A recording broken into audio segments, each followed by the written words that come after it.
Dili nato matawag nga ang tanang tao anak sa Dios. Kay matud pa sa John 1:12 sa Biblia, nagaingon dito nga ang midawat kang Ginoong Hesukristo maoy gihatagan og karapatan nga mahimong anak sa Dios. Meaning, ang katulang ni dawat sa Ginoong Hesukristo mao ra toy gitawag og mga anak sa Dios. Ang Israel gitawag silag katawhan sa Dios, pero wala nagahiskot didto nga siya anak sa Dios. Og ang mga tao, kung dili siya modawat sa Ginoong Hesukristo bilang iyang Dios ug manluluwas, wala siya karapatan nga mutawag og amahan sa Dios, kay dili man siya anak. Kinahanglan usa dawaton niya ang Ginoong Hesukristo sa iyang kinabuhi bago siya motawag og amahan sa God the Father. Kay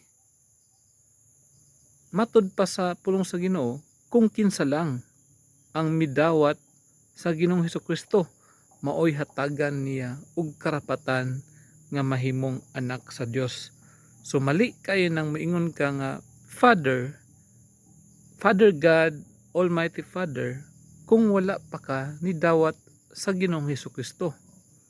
Kay matud pa sa John 3:16, for God so loved the world that He gave His only begotten Son, so that whosoever believe in Him should not perish, but have everlasting life.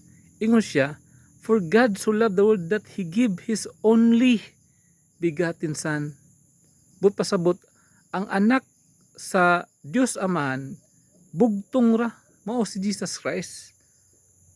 So, ang tao dili gid siya mahimong anak sa Dios kung dili pinaagi kang Kristo.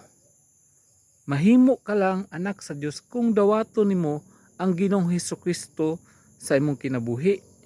Nahimo kang anak sa Dios dili pinaagi sa imuha or sa imong binuhatan, kundi dili nahimo kang anak sa Dios tungod sa Ginoong Hesukristo nga imong gidawat sa imong kinabuhi. Mao nay kamatuoran igsuon.